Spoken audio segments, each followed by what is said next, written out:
Hi, everybody. This is Dawn Mitchell, and welcome to Dawn of Sports.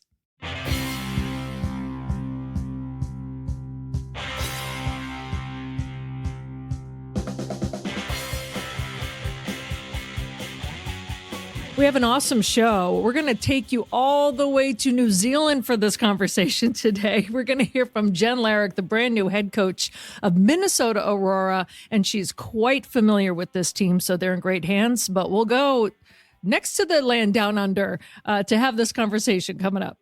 Yes, this is Dawn of Sports. I'm Jim Souhan with TalkNorth.com and the Star Tribune. Dawn, of course, from Fox9. Really excited to have Jen on for this conversation. We're coming to you from the Aquarius Home Services Studio. We want to thank our sponsors, Rudy Luther Toyota, Minnesota Masonic Charities, and Natrium, Natrium.com, the Natrium and Wildflower Shops. Best way to listen to this show or any show at TalkNorth.com. Please subscribe to your favorite podcast app. It's free. It's the easiest way to listen, and we do appreciate it. Back to Dawn. All right. Well, I'm so excited for this conversation because I think if you've been listening for a while, I grew up playing soccer. It's my number one love of a sport to play. Whenever you talk to a sports person and you say what's your favorite sport, you got to clarify, right? To watch, to be at in person, on TV, to play. Well, soccer for me growing up was that sport. So with that said, we welcome in Jen Larrick. She's in New Zealand right now, but she's the brand new head coach of Minnesota Aurora. Jen, thanks for joining us. I know that you probably had to get up really early, or is it really late there? I'm assuming really early. Yeah, Don, thanks so much for having me. I got up at 6:30 a.m., but I'm getting used to that these days just to be a little more in sync with Minnesota time, and no issue getting up early for soccer-related things. Well, before we get into why you are in New Zealand, I just want to say congratulations. This is such a great thing for you. And I know you were an assistant for 2 years, especially when this team launched off the ground. So you must be through the roof excited right now.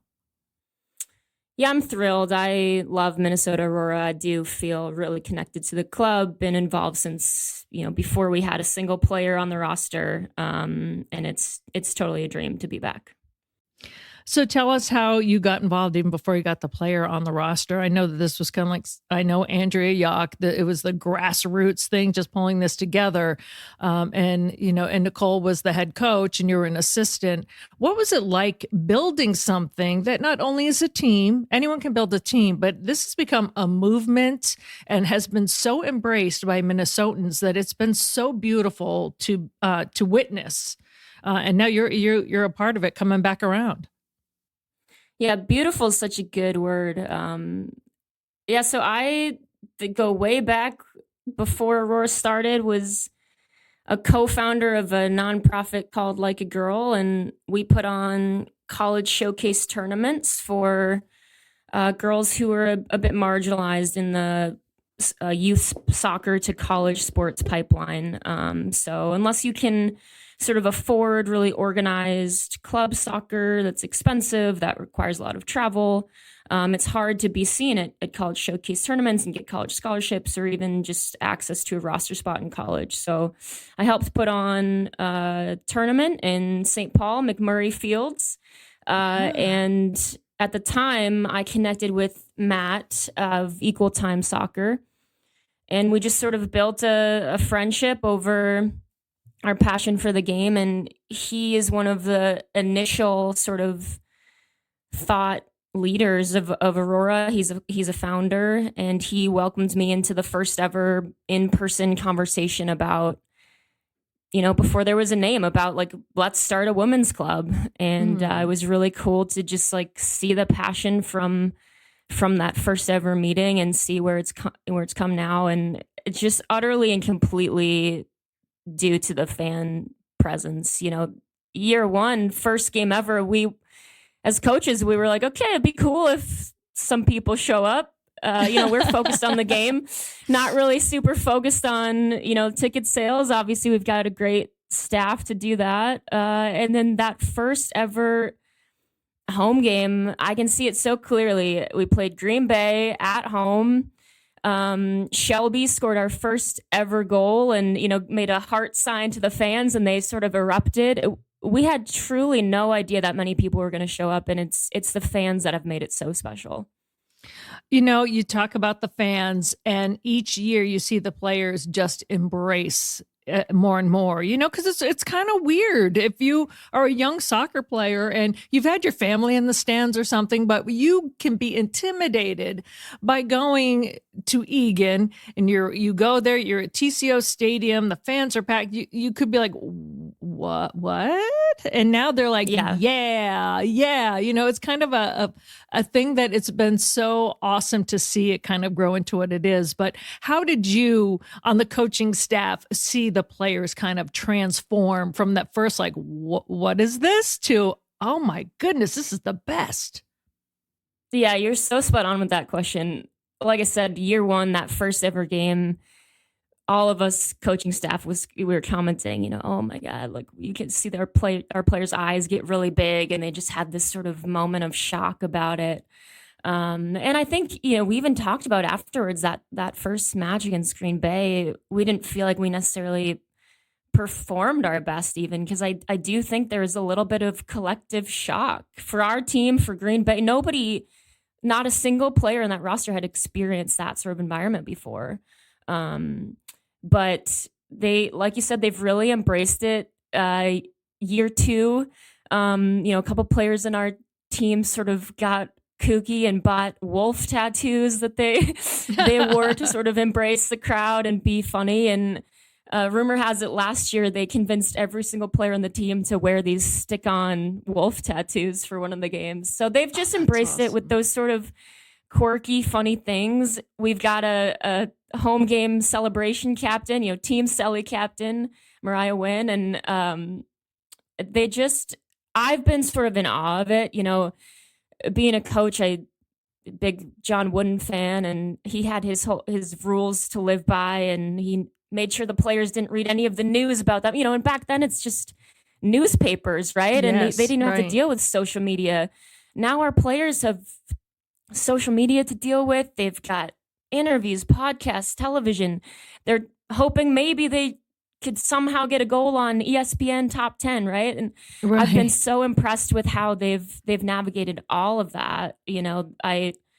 We have not lived by John Wooden's, make sure the players don't look at any news, because it's impossible these days. But at the same time, the players sort of feed off of it and enjoy it, I think, more than they feel it as pressure. But I think some do feel it as pressure, and for those players, it makes total sense. It's totally human. I myself sort of avoid social media just to focus on what's really important, the players in the game. But we do have mental health services, sports psychology access as well for players who are trying to just navigate this sort of incredibly weird but awesome environment.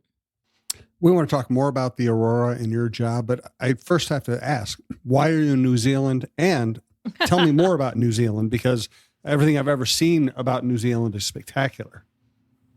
Yeah, Jim, New Zealand's a beautiful country. I just did 2 weeks ago, I had this, before I got the new job, already pre-planned camper van week-long vacation on the South Island. I got to kayak in Milford Sound and hike down there. It was incredible. So highly recommend to anybody who can come out to New Zealand. I am here because I came to play in the New Zealand Women's National League. My team made it to the final. We came in second. And I still love playing. I'm 31. I can still kick around a bit. And for me, continuing to play makes me a better coach, hands down. I not only in my coaching role deliver information and feedback and make coaching decisions and figure out how to navigate team dynamics, but as a player, I get to, on the flip side, sort of receive those things and process how it lands for me and how it lands for my teammates, and think through how maybe I would do things differently, or learn from what, the great activities my coaches are putting on in training. So I've continued to try to still play, purely for my love of the game, but also absolutely because it makes me a better coach. Great to be having this conversation with Jen. We want to let you know that we are able to have these conversations because of our many loyal sponsors. We're coming to you from the Aquarius Home Services studio, and we want to thank longtime sponsor, longtime supporter of women's sports in the Twin Cities, Rudy Luther Toyota. Ready for a women-forward car dealership?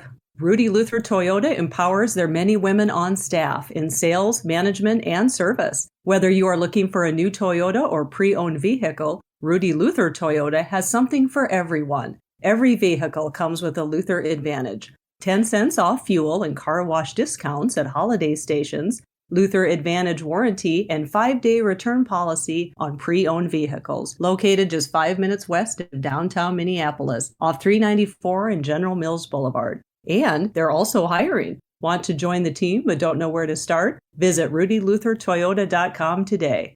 Also want to thank another local company that does great work helping people, Minnesota Masonic Charities.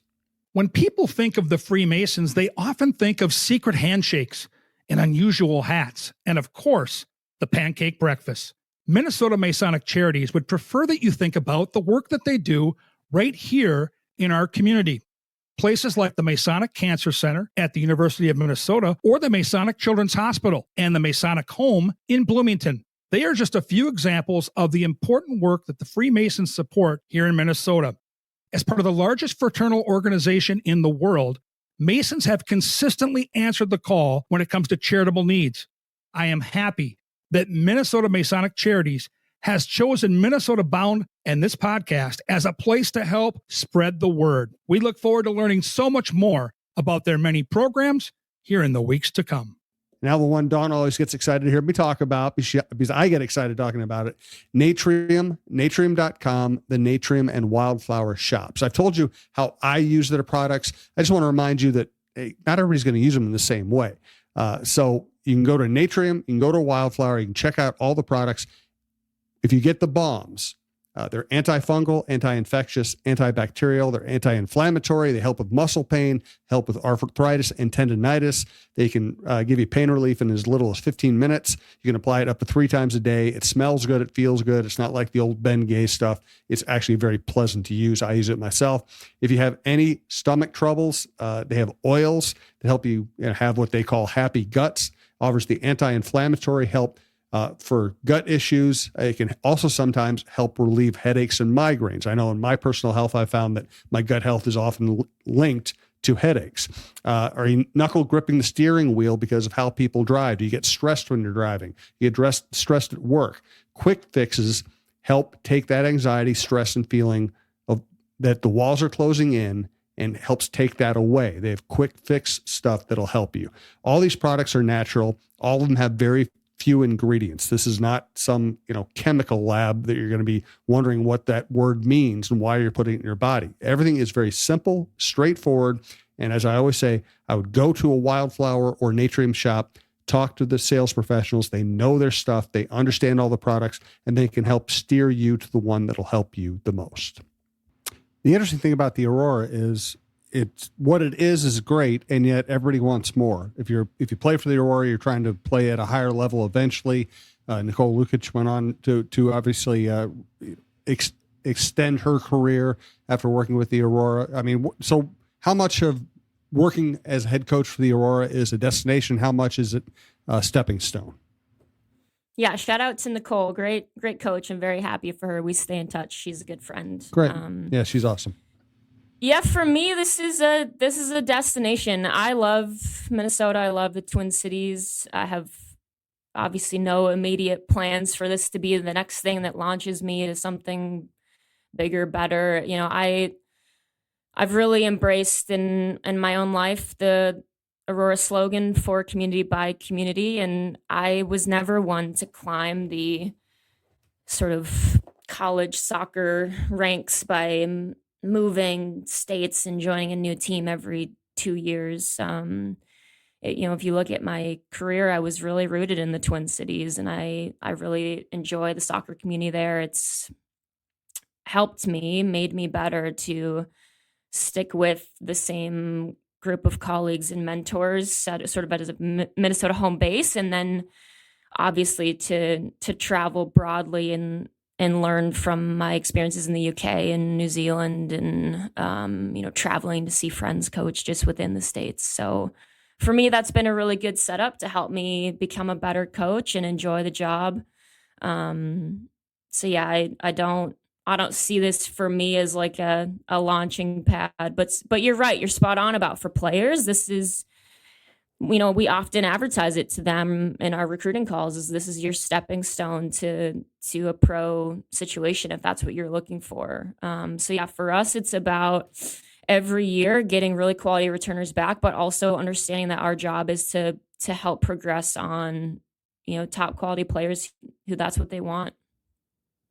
Well, Jen, I want to give our listeners all your flowers too of where you've come from. So played soccer at Florida, and then of course U of M. So you're always a Gopher, and everyone's go Gophers. Everyone in this whole region loves the Gophers. So you even have now players on your team to be this summer who are on the team. So there's that maroon and gold connection that always holds true. You also coached at Augsburg, Hamlin, like you just touched on. You played at Cardiff Metropolitan, right, in the UK, also in New Zealand. So these young players, they look at you like, okay, she's still hip and playing, but she also has her chops. She has her coaching licenses. She's played here locally. She's been invested in colleges nearby.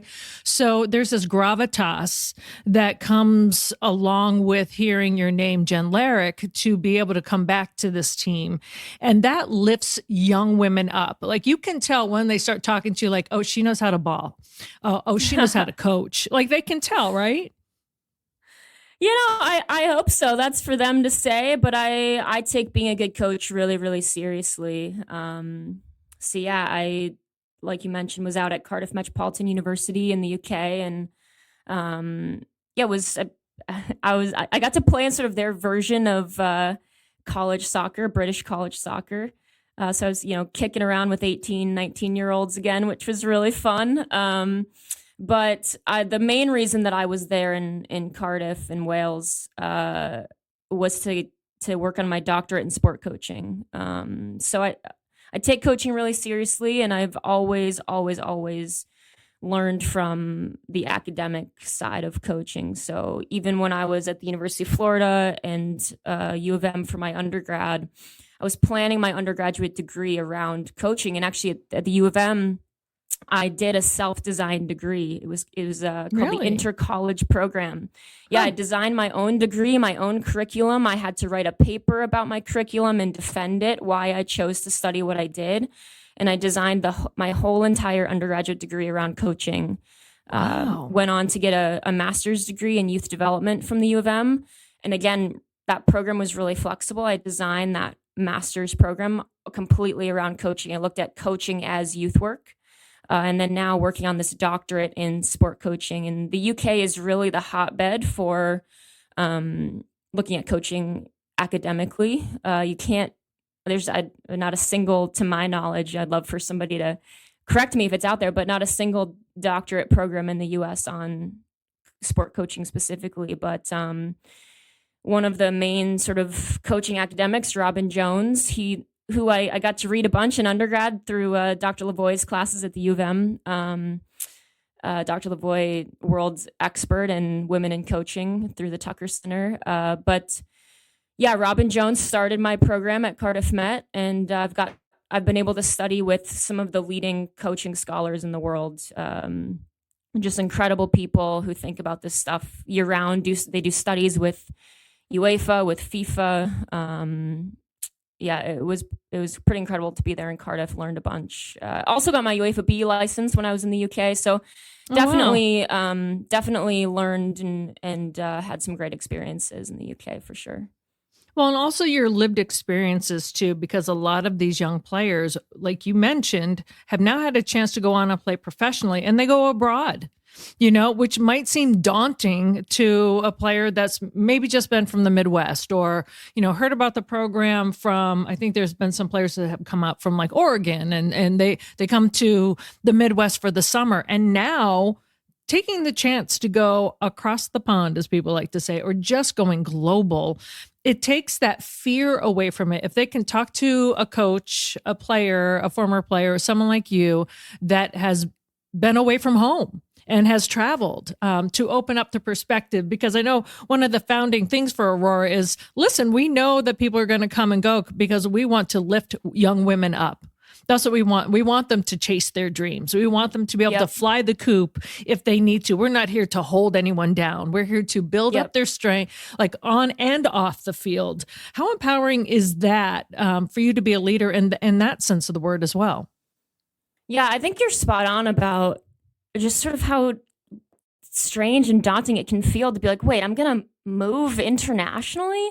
Right. Before I moved to Wales, I had never visited. It was a lot of money to visit. It was sort of around 2020, 21. It was a tricky time to be traveling internationally. And I just got on a plane and moved to Wales. And I just, there's a certain point where I was like, I can't really picture what next year is going to look like. Or like, as it got closer, it felt like my future was just sort of this like imaginative cliff that I couldn't see clearly, just felt fuzzy. And you know what? It is tricky. There's visa challenges. You don't know who to go to at the new university for the right help about the right thing. And I was fortunate. I went to a country where the main language was still English, but we've got players playing in Portugal and Denmark and Croatia, and it's tricky. You have to navigate new cultures and new countries and new ways of playing and new ways of coaching. But along with it being tricky, it's exciting, and I think it makes you a more dynamic, interesting, global human. I think it's a really incredible experience. I know more and more players are wanting to stay in the US or in North America with the new, obviously we've got the NWSL, which is incredible. We've got the new USL Super League. Canada has just started the Northern Super League. So there's some incredible options in North America right now. But I really do encourage players to think about going abroad. And I think you're absolutely right. Something that has been really important to me with regard to this Aurora job is if we're going to be facilitating and helping and encouraging players to go live and play abroad, well, I think it's important that I have a little bit of experience and context of that myself. So now I can help players, hey, before you move, make sure you've crossed your I's and dotted your T with your visa. Make sure you ask your agent about this question before you sign that contract. Right. I do feel like I can not only intellectually help players with that idea, but sort of emotionally help them with what is this process going to be like. And as well, I have been able to see the sort of explosion of women's football across the world. I've been able to see my own sort of slice of that. When I arrived in Wales, England had just won the Euros. And you could feel it in the air. It was like the fact that women were really good at football and could play at a high level and it could be impressive to watch was just sort of dawning on people. It was this sort of impressive cultural moment. The England women had just sort of recently sold out Wembley for either the first time or one of the first times. And it almost felt like I was in first grade when the 99ers won the World Cup. And wow. And I think, that was a really pivotal moment in U.S. women's soccer history, in my personal life. All the memories I've ever had, I've seen women playing at the highest level on television. I always knew I could do it. I always knew I could coach it because I saw it, right? If you can see it, you can be it.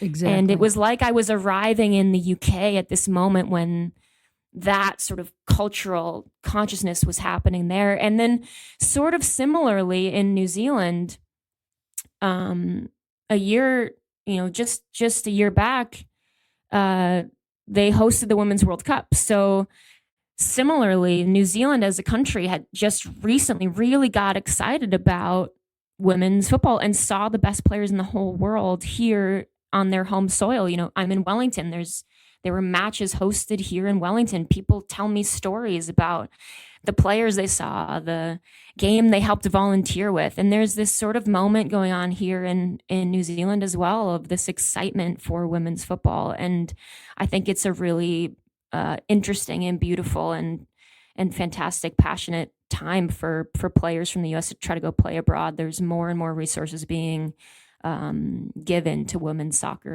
in other countries. Yeah, I got chills when you said that, how you were arriving there at just that right moment in time and in history, and feeling your place in it. So that's so cool. I got chills. You're like, I'm arriving there and in the UK, and I'm like, okay, like there's support here.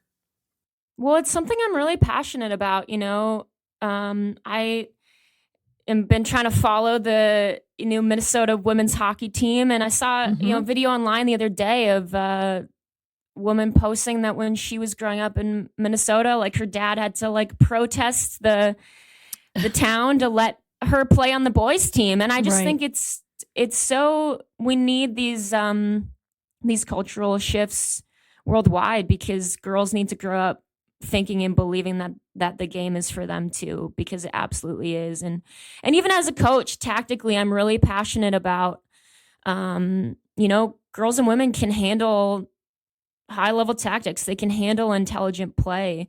I think things are shifting, but I think sort of, and obviously it's something that I learned from the Tucker Center when Title IX was first passed and there were paid positions for coaching girls and women.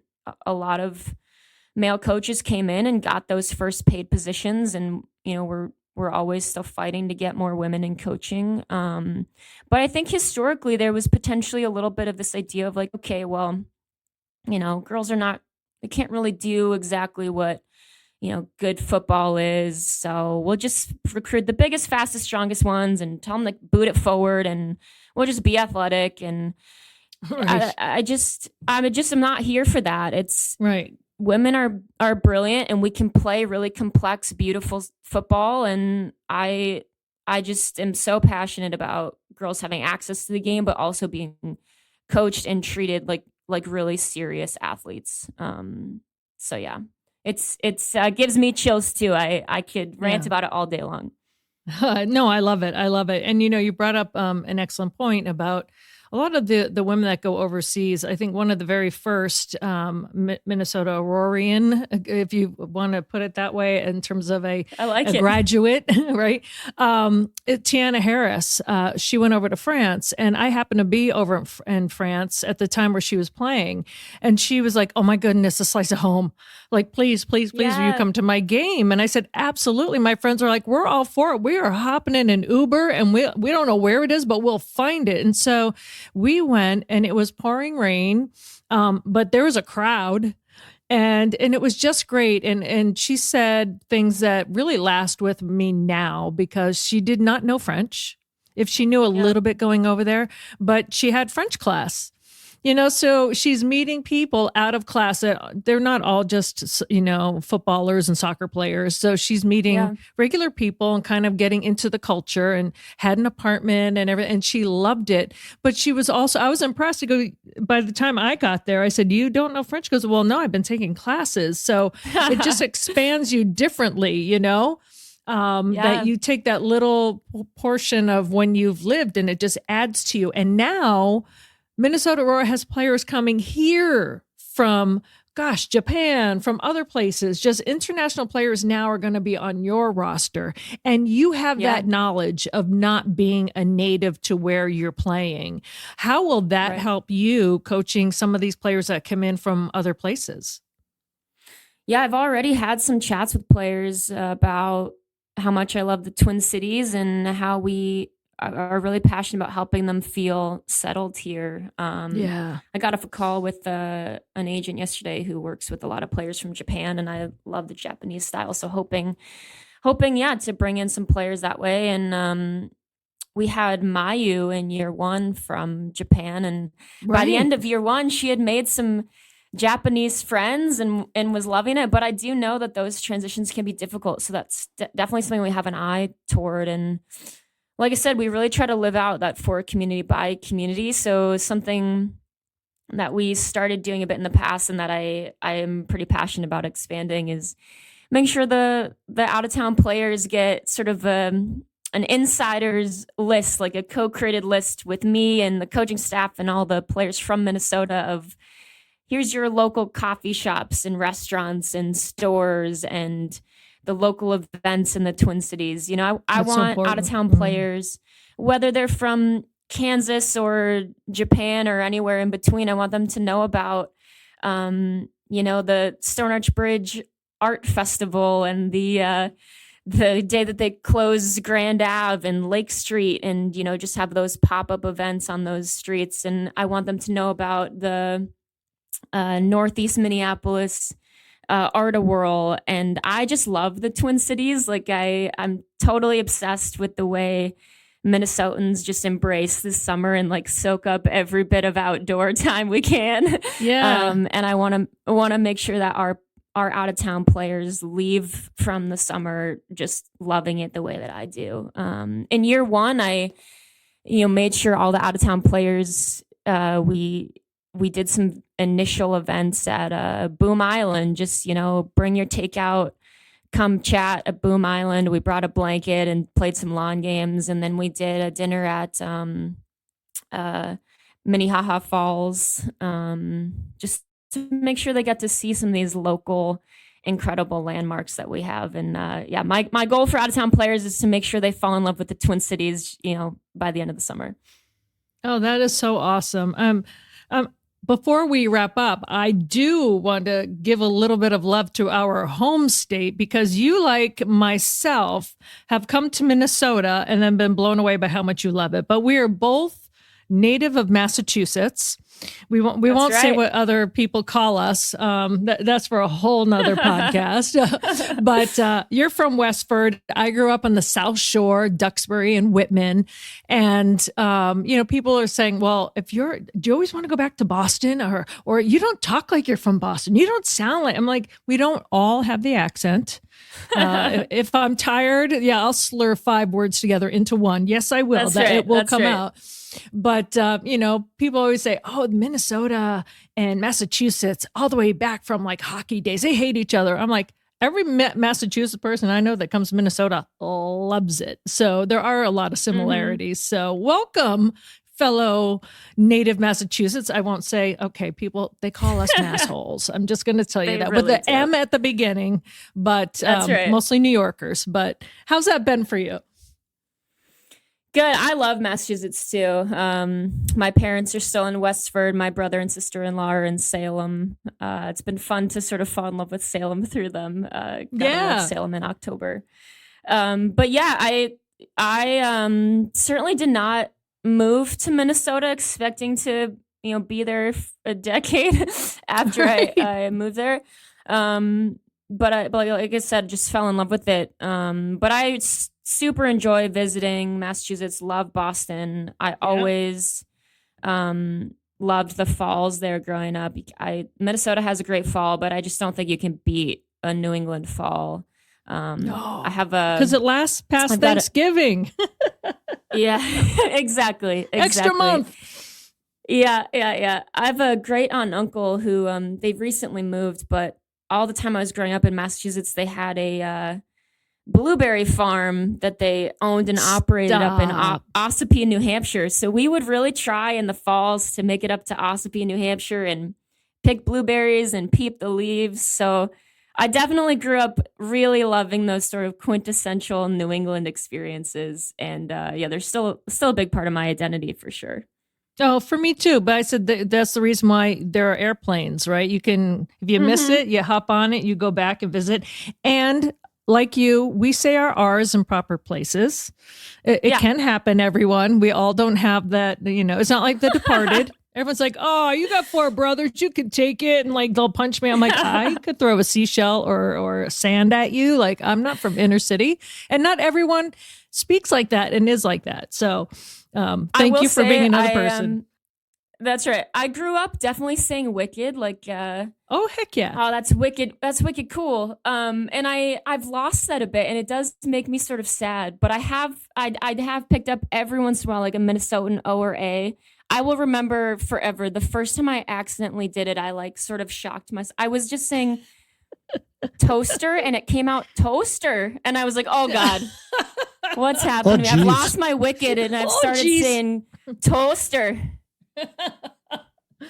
Well, we were talking about this with some other people recently, and I said, it's all in the vowels, because I was going to be. I took some graduate courses in speech pathology, right? So it teaches you a lot about how accents are really from the, phonetic alphabet and stuff like that. So I could go down the nerd hole when it comes to that. But I remember thinking to myself, I had that moment, like, I say hilarious now. And people are like, yeah. I go, back home, it's hilarious. Now, it's very subtle, but the A is different. And I go, the A's and the E's. Once you cross over, I said to my family, if I ever say plaza and not plaza, you might have to hit me. And they go, what? I go, I change how I say it. I said, Larry King, hilarious. I said, I say my A's hard, or some of my E's are like A's. And I said, that's all living in, and not so much. I lived in Chicago for 5 years, but coming here to the Midwest, it's easy. It's almost kind of like a little Southern accent, right? Toaster. Yeah. You kind of, but I, from day one, have stolen some words, and my family says it, like spendy. As soon as I got here and someone goes, oh, that's a spendy neighborhood, that's a spendy restaurant. I'm like, what? And so I told my family, like, we love it. So like all of my friends back east say spendy now. And so I'm like, no, we love it. See, here's the difference with New Englanders. If you say it different than us, we're like, oh, that's different. We might adopt that. You say it different here, you're wrong, right? So I'm like, okay, I've learned. It's not duck, duck, goose. Okay, but I say duck, duck, gray duck to my friends back there. Like, now everyone back east goes, I want a gray duck hat. So that's the difference. Yes. Massachusetts people love Minnesota. So it's really kind of cool. But yes, people are like, wow, you say your R's. I'm like, yeah. My mom was from Jersey. My dad was from Brooklyn, and I was raised on the South Shore of Massachusetts. I was scared straight. That's right. I could have had the worst accent in the entire time. Just like Jim, it sounds like he's from Minnesota, but he's lived all over, right, Jim? So your accent's kind of been manipulated as well. Air Force brat. And when I lived in Baltimore, I did use the word wicked, and nobody blinked. Then I moved to St. Louis, and I used the word wicked, and I got beat up. Yep. Well, Jen and I know that you have to use wicked with another word that follows after it. If not, it's just like the musical or someone that's mean, right? You have to say wicked awesome, wicked cool, wicked bad. I mean, it's whenever someone goes, oh, it's a wicked storm coming. I'm like, that person is not native. Yeah. You just showed you're yourself. just putting that on. Right. Yeah. So, yes. And then living in the gosh. UK, I picked up some Britishisms there too. So now I'm just a little bit eclectic, which is kind of fun. Oh, good. This summer, you're going to have to teach me some because I love it. I'm watching like all those, what's the Slow Horses and all those British shows over there. And I'm picking up like little words and nicknames and stuff. My friends from Australia, like jerks, they call yabos. I always, it's stuff like that. I love it. So I could pick your brain about all that. But Jen, thank you so much. I know that you had to get up early. I know you're on a whole different timetable, but we are so excited for you to come back to Minnesota Aurora and this time now be the head coach of it and follow in some really awesome footsteps and then make it your own. I'm really happy for you. Yeah, absolutely. Shout out to all of the previous coaches, all of the previous coaching staffs. This has really been a project built on dedication and love between players and coaches to produce that on the field success. And I'm excited to really continue that forward. Thrilled when do you to be come back to the States? Yeah, when do you come back? Yeah, I've just got a couple more months here, and then I'll be back April-ish.